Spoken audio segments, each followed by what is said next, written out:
గ్రహాల స్థితిగతులు కేవలం మనుషులపైనే కాదు, ఈ సమస్త విశ్వం పైన ప్రభావం చూపిస్తుందని వేదాలలో మన ఋషులు ఎప్పుడో తెలిపారు.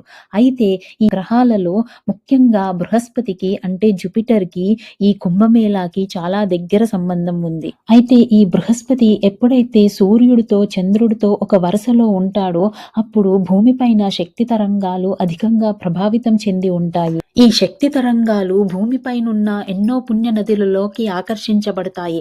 అయితే మనం ఎప్పుడైతే ఈ సంగమ క్షేత్రాల్లో స్నానం చేస్తామో అప్పుడు ఆ విశ్వం యొక్క శక్తి తరంగాలు మనలోకి గ్రహిస్తాము. అంతేకాక ఆ తరంగాలు ఈ నీళ్ళల్లో ఇమిడి ఉండడం మూలంగా అవి మరింత పరిశుద్ధంగా ఉంటాయి. అందుకని మనుషులు భక్తులే కాక ఋషులు, జ్ఞానులు కూడా అక్కడికి వచ్చి సంగమ స్నానాలు చేస్తారు. ఆ విశ్వం యొక్క శక్తిని వాళ్ళు గ్రహిస్తారు. అయితే బృహస్పతికి సూర్యుడి చుట్టూ తిరగడానికి భూమిపైన 12 సంవత్సరాలు పడుతుంది. అందుకని ఈ 12 సంవత్సరాలకి ఒకసారి వచ్చేదే ఈ కుంభమేళా. అయితే ఇలాంటి 12 కుంభమేళాలు జరిగితే 12 సంవత్సరాలు ఇంటూ 12 కుంభమేళాలంటే 144 సంవత్సరాల కుంభమేళా. అదే మహాకుంభమేళా. అదే మనం ఇప్పుడు జరుపుకుంటున్నాం. అయితే కుంభ అంటే కలశం. ఆ కథ నేను